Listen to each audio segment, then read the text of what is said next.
Hey guys, welcome back to channel. Hope you all are doing good.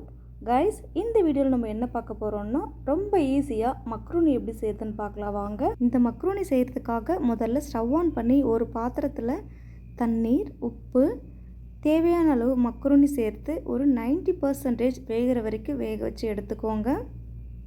ஒரு 5 மினிட்ஸ்க்கு அப்புறம் macaroni 90% cook ஆகிடுச்சு.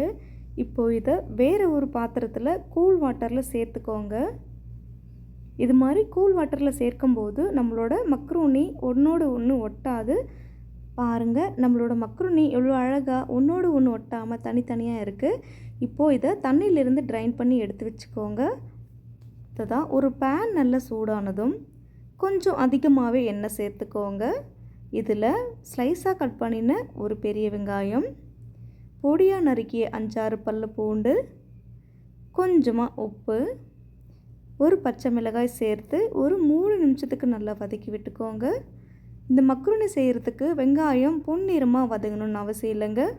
இந்த அளவு வதங்கினதும் இப்போது பொடியாக நறுக்கிய பீன்ஸ், கேரட், கேப்சிகம் சேர்த்து கொஞ்சம் நேரம் எண்ணெயில் நல்லா வதக்கிக்கோங்க. எண்ணெயில் நல்லா வதங்கினதும் ஒரு 3 நிமிஷத்துக்கு மூடி போட்டு வேக வச்சு எடுத்துக்கோங்க. ஒரு 3 நிமிஷத்துக்கு அப்புறம் பாருங்கள், கேரட், பீன்ஸ் எல்லாமே நல்லா வதங்கி இருக்குது. இந்த ஸ்டேஜில் ஒரே ஒரு தக்காளியை மிக்ஸி ஜாரில் போட்டு நல்லா ஃபைன் பேஸ்ட்டாக அரைச்சி சேர்த்துக்கோங்க.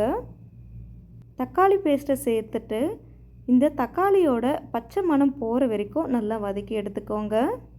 இப்போது 1/4 table spoon red chilli powder, 1/4 table spoon Maggi masala, 1/4 table spoon pepper சேர்த்து இதையும் நல்லா மிக்ஸ் பண்ணி விட்டுக்கோங்க. இந்த அளவு மிக்ஸ் ஆனதும் இப்போது நம்ம தண்ணியிலிருந்து ட்ரைன் பண்ணி வச்சுருக்க மக்ரூனியை இது கூட சேர்க்க போகிறோம். சேர்த்துட்டு இந்த மக்ரூனி, வெஜிடபிள்ஸ் அண்ட் மசாலா எல்லாமே நல்லா மிக்ஸ் ஆகிற வரைக்கும் மிக்ஸ் பண்ணி விட்டுக்கோங்க. பாருங்கள், நம்மளோட மக்ரூனி சூப்பராகவே ரெடி ஆகிடுச்சு. கடைசியாக உப்பு இருக்கான்னு செக் பண்ணி சர்வ் பண்ணிக்கோங்க. அவ்வளோதாங்க, நம்மளோட மக்ரூனி ரொம்ப சூப்பராக அட்டகாசமாக ரெடியாக இருக்குது. இதே மாதிரி உங்கள் வீட்டில் ட்ரை பண்ணி பாருங்கள். கண்டிப்பாக குட்டீஸ் அண்ட் வீட்டில் இருக்கிறவங்க எல்லாருக்குமே ரொம்ப பிடிக்கும். அண்ட் இந்த வீடியோ உங்களுக்கு பிடிச்சதா லைக், ஷேர், கமெண்ட் அண்ட் மறக்காமல் சப்ஸ்கிரைப் பண்ணுங்கள். பாய்.